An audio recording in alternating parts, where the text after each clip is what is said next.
ce que nous répétons chaque jour, 30 minutes pour convaincre. Bonsoir et bienvenue à votre émission qui ne cesse de vous mettre au parfum de l'actualité marquant la République démocratique du Congo. C'est la fête, ça s'est fait le 1er mai, journée internationale du travail. Voilà pourquoi nous sommes là chez vous pour vous mettre au parfum de cette activité, de cette journée donc où nous fêtons juste pour honorer notre travail. Le journaliste n'a pas de jour férié, voilà, le journaliste n'a pas de jour férié.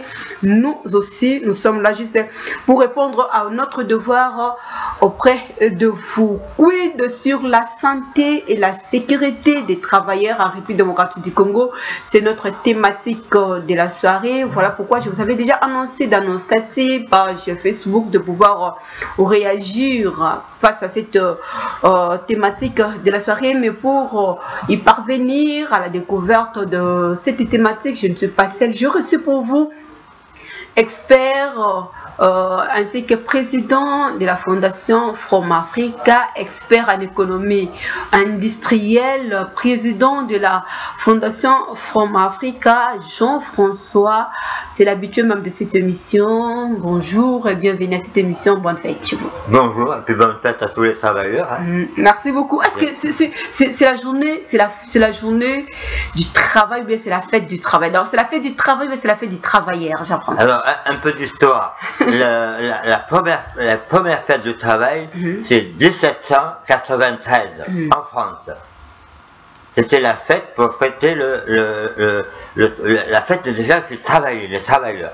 Un peu, ça a disparu après la Révolution française.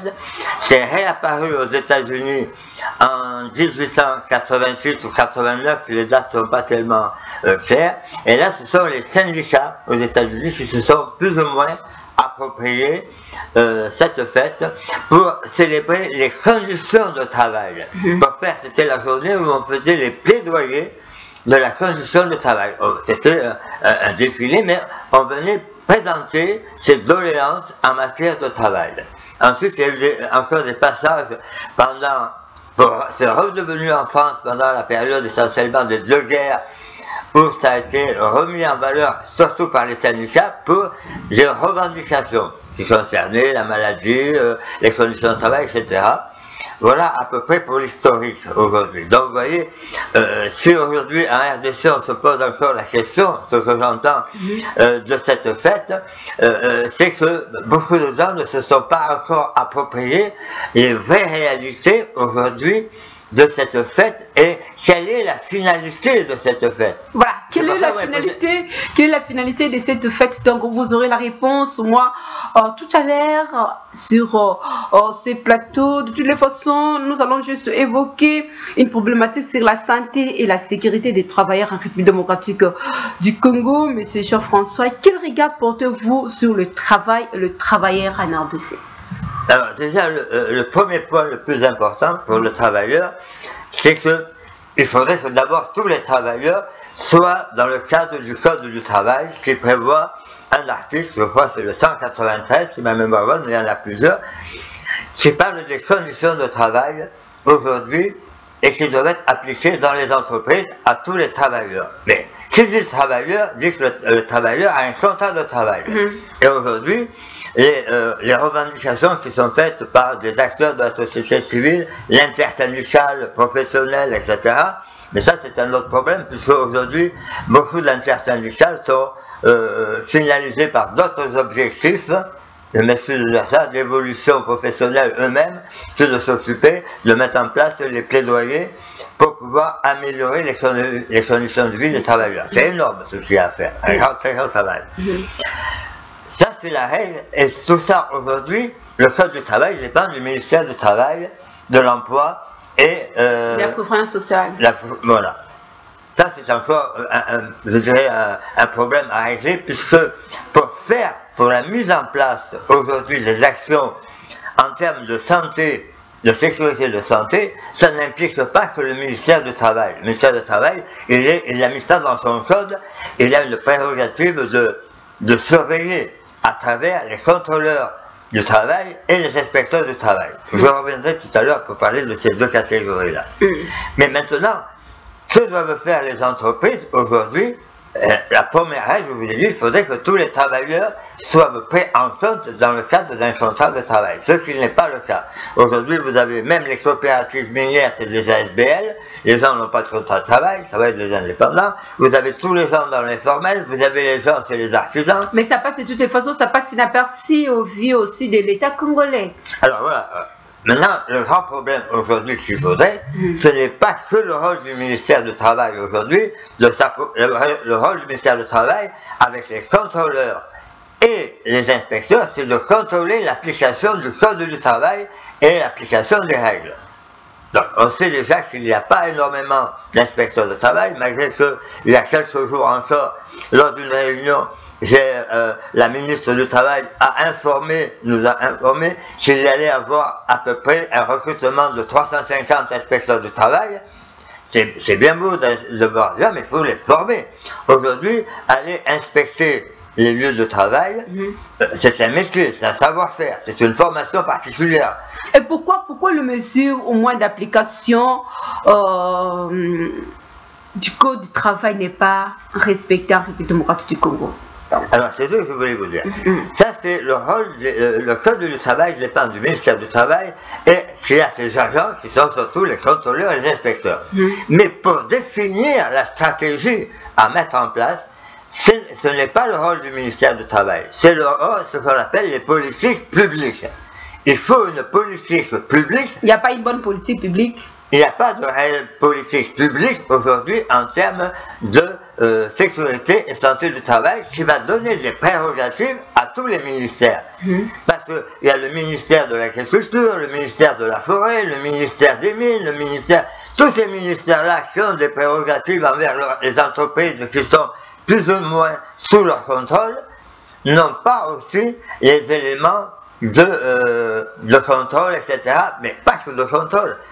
Qu'est-ce qu'un ministère, par exemple, si vous prenez le Code minier, le Code minier dit dessus que l'entreprise doit avoir des acteurs qui vont s'occuper de la sécurité et de la santé de leurs travailleurs. Le Code agricole, c'est pareil. Tous ces codes-là, aujourd'hui, le fonctionnement dans les secteurs du ministère, doivent avoir aujourd'hui des agents, des experts, soit de l'État, soit à travers des partenaires, ou même demain, je dirais, avec on va dire, des sociétés privées, en partenariat public-privé, qui vont travailler et apporter le soutien à l'État et au ministère. Le premier problème aujourd'hui, dans la politique publique, il y a 3 actions qu'il faut mettre en place, et ces 3 actions-là ne sont pas forcément du ministère du Travail. Il y a la première action, c'est la prévention. La prévention, aujourd'hui, elle touche tous les, je dirais, tous les secteurs et tous les ministères. C'est ça, eux, aujourd'hui, c'est dans leur prérogative de vérifier ce qui se passe dans le secteur dans lequel ils ont la prérogative du développement. La deuxième action, c'est les audits. C'est d'aller auditer les entreprises.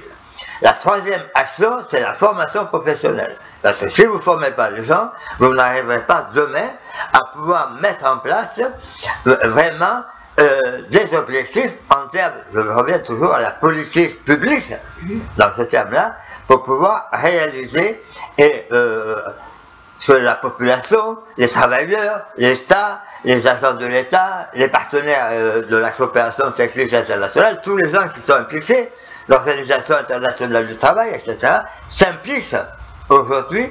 C'est tout un travail collectif. C'est ça la politique publique avec qui sont tous les acteurs. Et ça aujourd'hui, il n'y a pas réellement de politique publique. Aujourd'hui, comme c'est la journée internationale du travail, on ne peut pas passer outre sans pourtant évoquer cette problématique parce que ça dérange moi.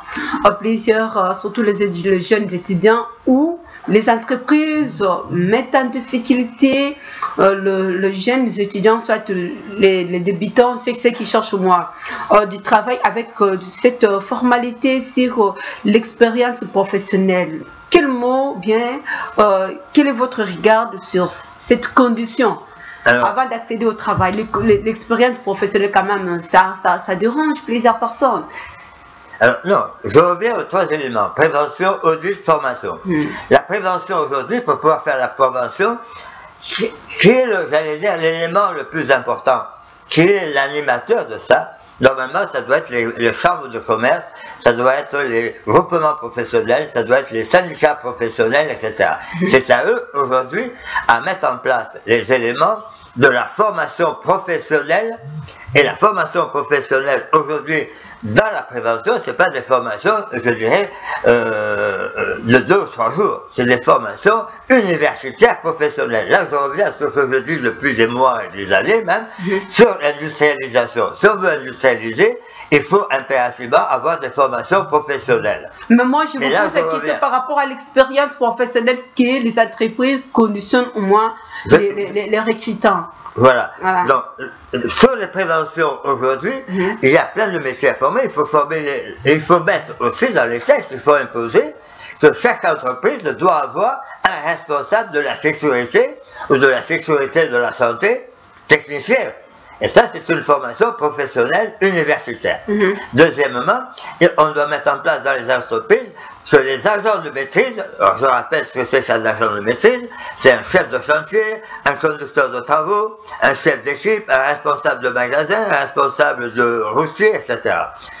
Et leur donner des compléments, ce que vous appelez souvent ici, des mises à niveau de compléments de formation à tous les agents de maîtrise.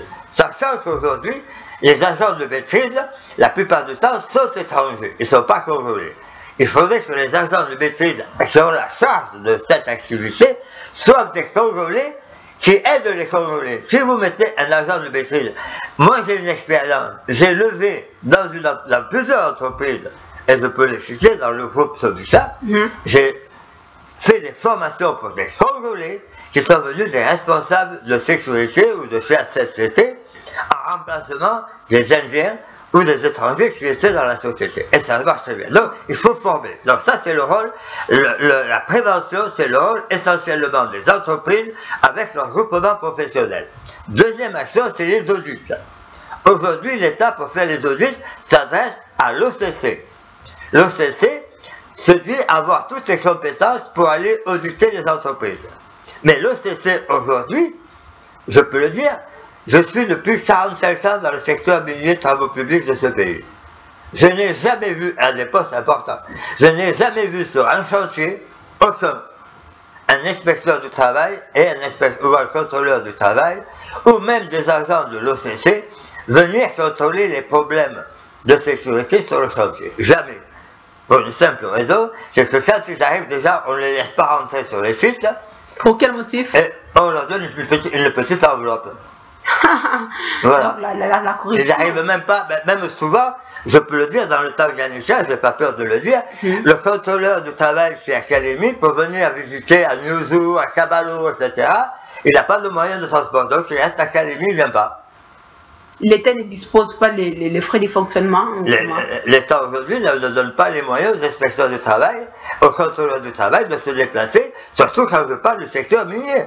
Les sites sont perdus, ils sont dans la boue, sont le long des rivières, il faut y aller, il faut aller voir ce qui se passe. Donc c'est ça le travail, c'est pour ça que je reviens toujours, c'est une politique publique qu'il faut mettre en place et se donner les moyens. Monsieur Jean-François, c'est une question aussi qui de toute façon que les jeunes vous ont posé, je ne sais pas parce que c'est un message non signé, il veut juste avoir clair sur l'expérience professionnelle exigée par les entreprises.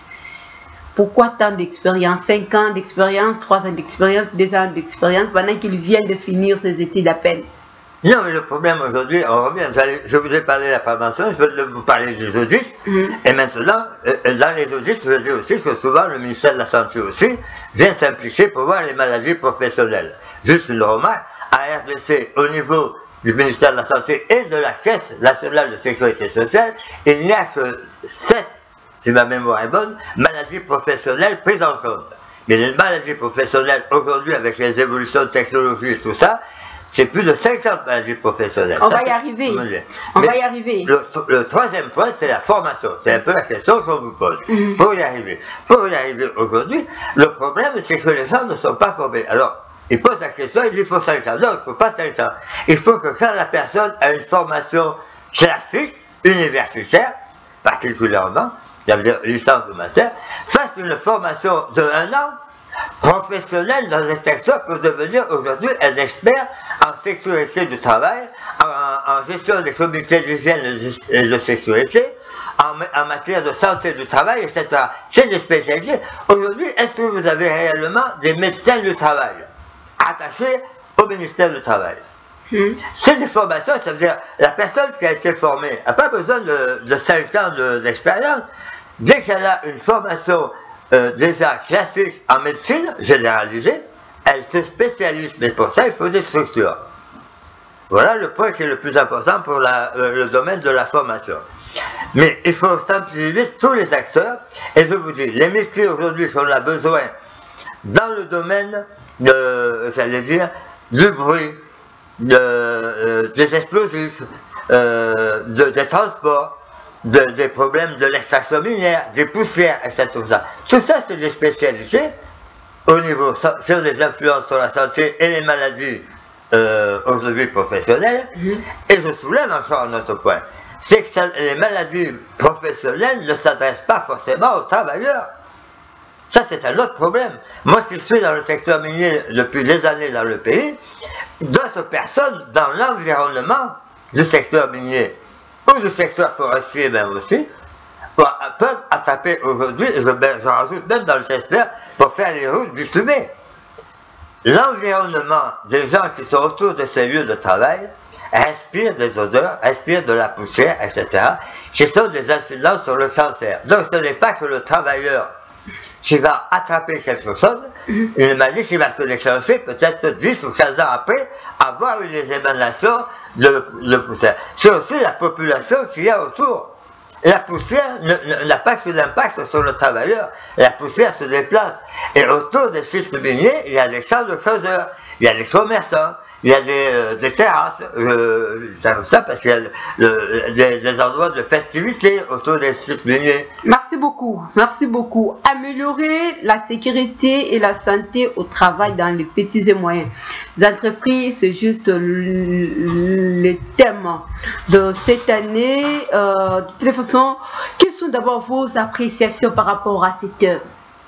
Moi, vous savez, je fais un plaidoyer aujourd'hui pour former. Ça, c'est mon rôle de la Fondation Formatrice, je le répète, pour former ce que j'appelle des agents de maîtrise. Donc, déjà, dans les agents de maîtrise, dans ce secteur-là, on peut former des responsables sécurité pour les entreprises, on peut former des responsables santé dans les entreprises, on peut mettre à niveau les agents de maîtrise, on peut former des responsables à la gestion du CHSCT, ça veut dire le comité d'hygiène et sécurité du travail. Ça, c'est déjà des formations qui peuvent se mettre en place, des sensibilisations et des formations. Dans les audits, c'est pareil, on peut former des gens, soit former les agents de l'État à leur apporter des connaissances dans les technologies qui sont utilisées, je parle dans l'électrolyse par exemple, tout ce qu'il doit y avoir aussi, l'inspecteur du travail ou le contrôleur du travail doit savoir quels sont tous les outils, tous les équipements nécessaires à la protection d'une personne dans la forêt qui va respecter la file, qui va la poussière, qui va être dans une mine, qui va être même dans une usine agroalimentaire.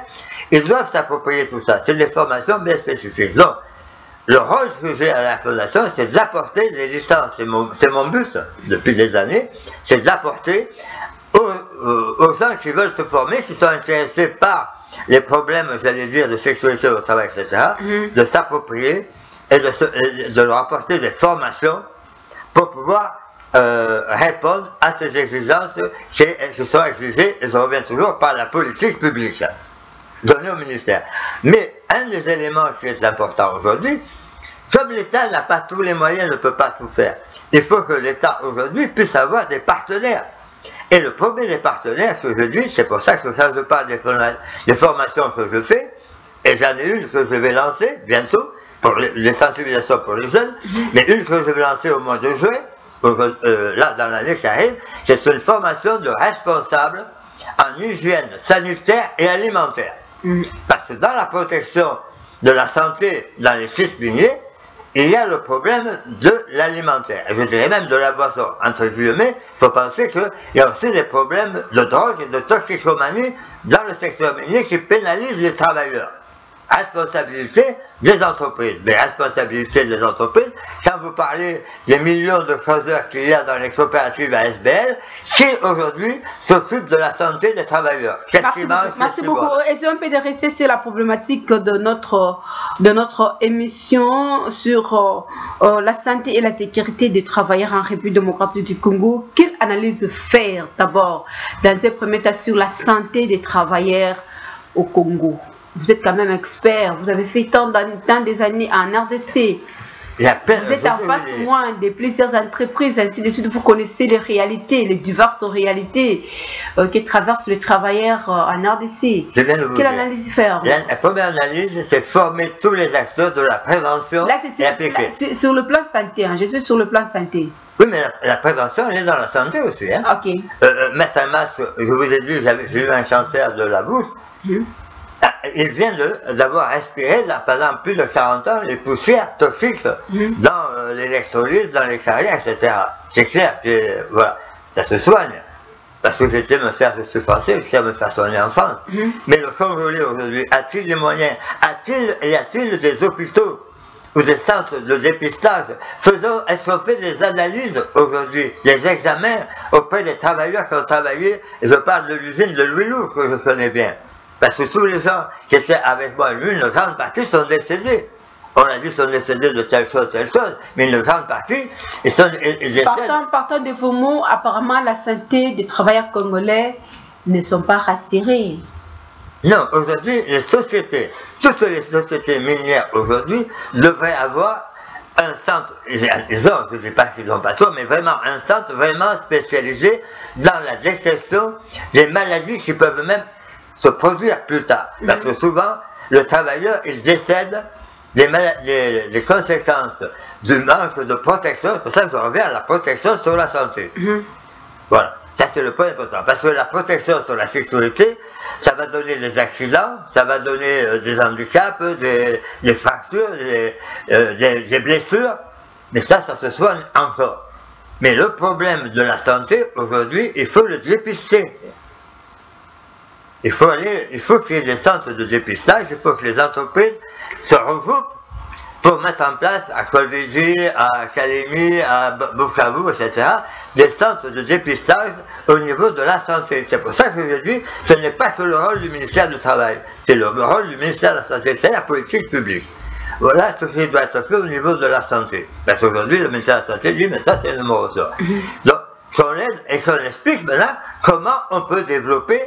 Et je reviens toujours sur le même problème que j'explique, l'État ne pouvant pas tout faire, il faut qu'il y ait des privés qui créent des fondations médicales du travail privées et qui se débrouillent de mettre en place des projets, d'aller chercher des fonds à l'international de partout pour pouvoir répondre à la demande. L'État ne peut pas tout faire. À la Fondation From Africa, je crois bien que vous, quand même, ça va, vous garantissez au moins la santé de vos travailleurs.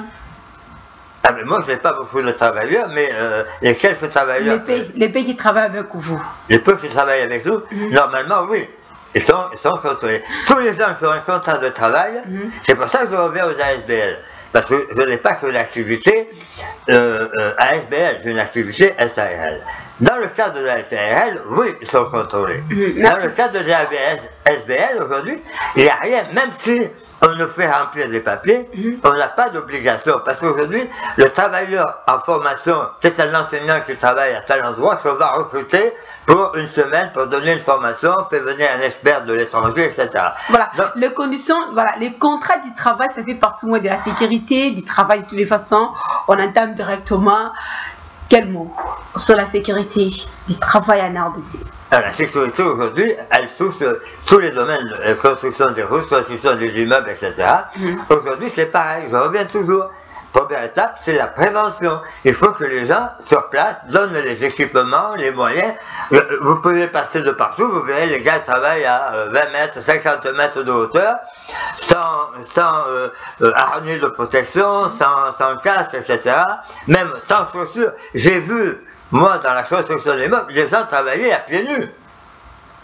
Où sont les conditions de travail? Ça, c'est le rôle de l'entreprise aujourd'hui. Voilà, une préoccupation. De toute façon, je vais commencer à trier les questionnaires parce que vous nous envoyez au moins de temps, mais je vais commencer quand même à trier. Pourquoi la sécurité des travailleurs en RDC n'est pas rassurée, surtout par les étrangers qui viennent d'ailleurs? Message non signé. Mais je vous ai répondu, et je le redis encore, c'est parce qu'aujourd'hui, s'il y avait une politique publique qui implique tous les ministères, dont le ministère de l'Intérieur, on aurait les moyens d'aller dans ces entreprises pour faire ouvrir les portes et d'aller voir ce qui se passe. Aujourd'hui, vous ne pouvez pas rentrer.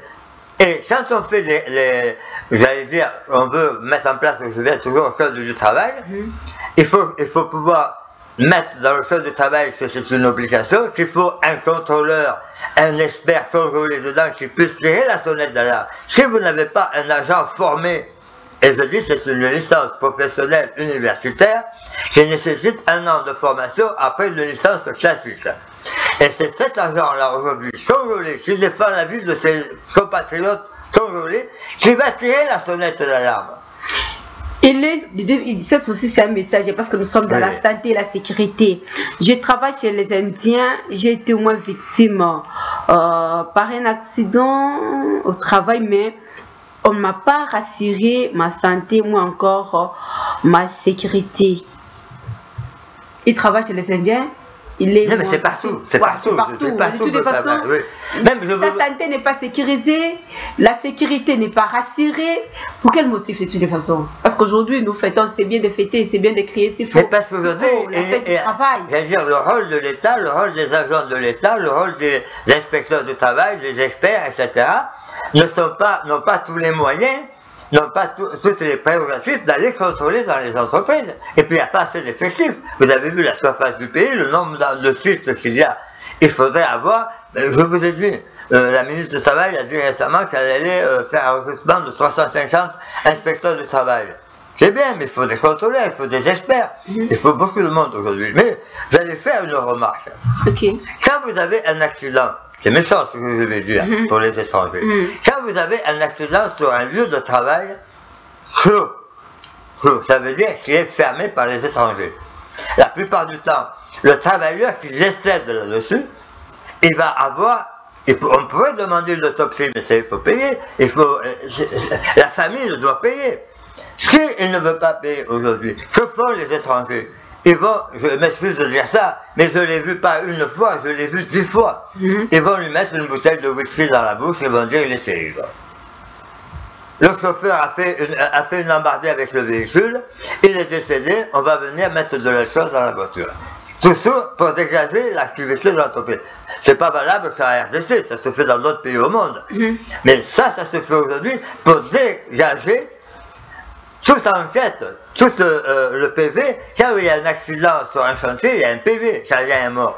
Si à ce moment-là, vous payez les agents de l'État, vous montrez que le travailleur était ivre, le rapport va être fait de décès, et puis c'est fini. On ne va pas dire il est tombé de la hauteur, il a été électrocuté, et on lui a roulé dessus, etc. Abandonné en plus, sa santé n'est pas au moins, tu vois. En plus, il y a encore aujourd'hui, vous savez quand même les gens qui vous suivent de toutes les façons, il y a une autre préoccupation. Ils travaillent chez les Pakistanais, ça fait 5 ans sans contrat de travail. Oui. Je vous ai dit, le contrat de travail, c'est un autre problème. C'est pareil, si vous n'avez pas des gens qui vont dans les entreprises vérifier les travailleurs s'ils ont vraiment un contrat de travail. Je ne peux pas vous donner d'exemple. Apparemment, il travaille... À travers les 45 ans que je suis à RDC, je peux vous dire que les contrats de travail, il y a peut-être 20% des gens qui en ont. 20%. 20%. Ouais. Les autres, non. Non. Quand je dis qu'il y a 12 millions de travailleurs informels qui travaillent à RDC, qu'on vienne me contredire et je leur donne des chiffres et je leur dis où ils sont. Mais vous avez 12 millions de gens qui travaillent dans les fermes, dans les mines, dans la forêt, dans les sociétés de pêche, etc., qui n'ont pas de travail, qui travaillent pour des ASBL, qui travaillent pour des artisans informels, etc. Mais là, en cas d'accident, de toutes les façons, parce que... Ils ne sont pas pris en compte. En cas d'accident, parce qu'aujourd'hui, c'est la fête du travail, de toutes les façons. Ça, ils travaillent pendant 5 ans, sans contrat du travail. Maintenant, en cas d'accident, qui va intervenir? Personne. Le patron m'a donné 500 $ pour payer le cercueil, monsieur, allez-vous-en. Et je connais même des sociétés où des gens sont décédés, je ne veux pas dire le nom, sur le lieu de travail, et pour lequel les parents sont venus pendant plus d'1 an et demi taper à la porte de cette entreprise pour demander aujourd'hui de payer le solde, le décompte final de ce travailleur. Et l'entreprise n'a pas payé. Bon, c'est des cas concrets, je ne parle pas, j'ai des papiers, des avocats, etc. Je sais ce qui se fait. De toutes les façons... Et ce n'est pas forcément que les étrangers. Je mets tout le monde dans le même panier. Tout le monde est là aujourd'hui pour pouvoir pas donner le contrat de travail. Donc c'est un ensemble, c'est la politique de l'emploi, c'est public de l'emploi, c'est la politique du développement du travail, c'est la politique de la santé, la politique de la sécurité. Tout ça, c'est des ensembles aujourd'hui.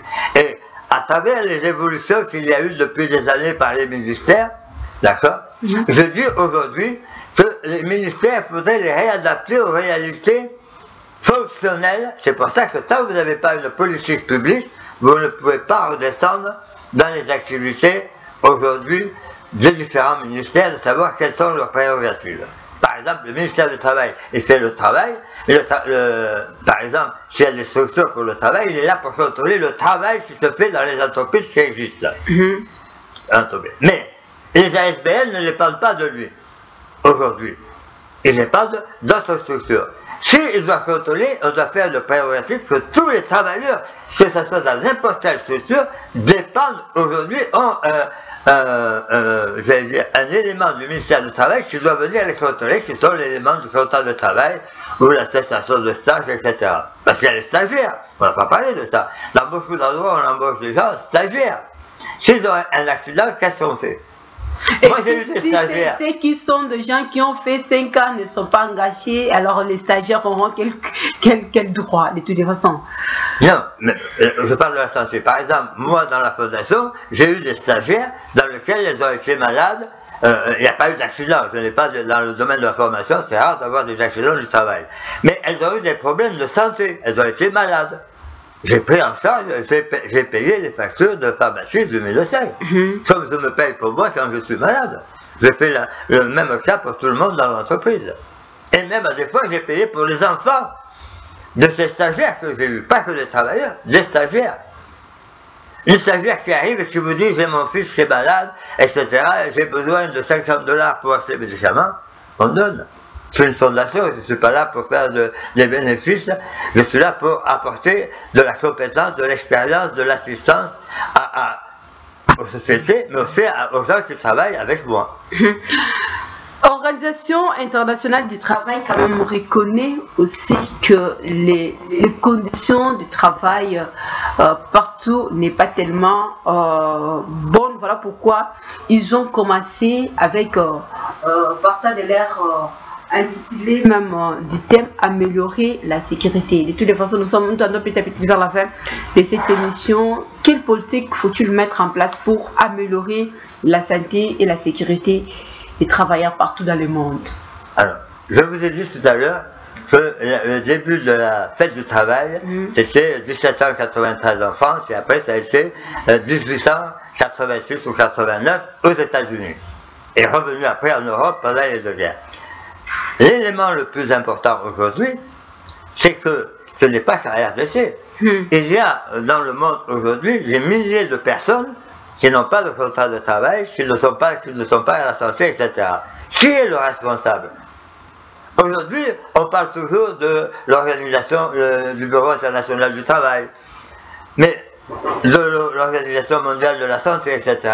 C'est eux aujourd'hui les responsables qui sont à l'affût du système, entre guillemets, capitaliste ou votre système, qui exploite les travailleurs, qui ne font pas aujourd'hui. Il n'y a pas de... vous savez, récemment, quelqu'un me disait, on a mis en place la responsabilité sociétale des entreprises. Je n'ai pas le temps d'en parler, mais dans la responsabilité sociétale des entreprises, l'entreprise doit mettre en place des systèmes pour mettre la sécurité, la santé de ses travailleurs, même d'avoir un petit hôpital, un dispensaire sur le lieu de travail ou dans le village où sont les travailleurs.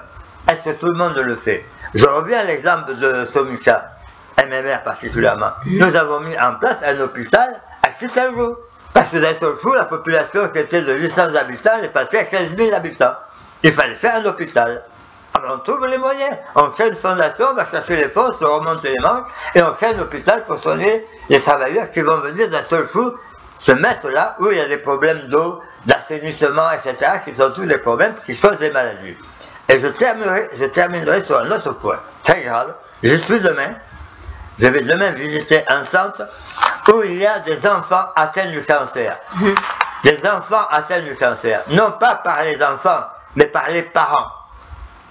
Les enfants naissent avec des cancers dont les parents ont été les géniteurs.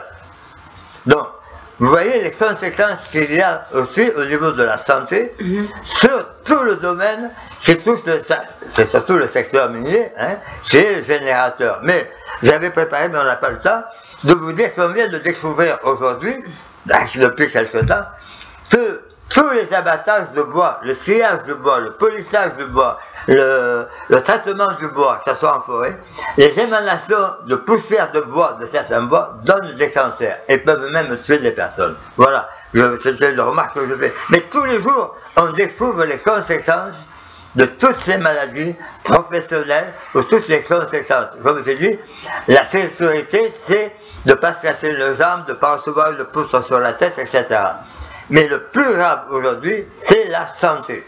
Parce que la santé, elle ne se voit pas. Quand vous êtes sur un chantier, vous recevez une barre de fer sur la jambe, vous avez une fracture du fémur, on le voit, ça saigne, on va à l'hôpital, on peut réparer, etc. Mais quand vous avez avalé des poussières pendant des années, vous ne le voyez pas aujourd'hui. Le cancer va se développer dans les poumons, ou dans la partie buccale, comme pour moi, elle va se développer, j'allais dire, dans les 10-15 ans, après avoir eu des émanations pendant des années de poussière. Nous sommes arrivés à la fin de cette émission. Votre mot, votre message fort d'encouragement à cette occasion du fait du travail. Que les syndicats interprofessionnels se mettent à faire des plaidoyers et à faire des propositions qui défendent les travailleurs. C'est ça le rôle des syndicats. Je vous dis, le syndicat va dans une entreprise et pour régler le problème du travailleur, on lui donne 1000 $, et il part avec les 1000 $, et il ne règle pas le problème du travailleur. Il a pris les 1000 $ que lui a donné le patron. Ça, c'est le premier problème. Le deuxième problème qui est important, aujourd'hui, il faut que les Congolais disent, je veux défendre les Congolais. Si tu as une responsabilité en tant que Congolais, tu défends les Congolais. Ça, c'est la première chose qu'il faut mettre en place. Deuxièmement, c'est la mise en place de l'État pour coordonner toutes ces actions.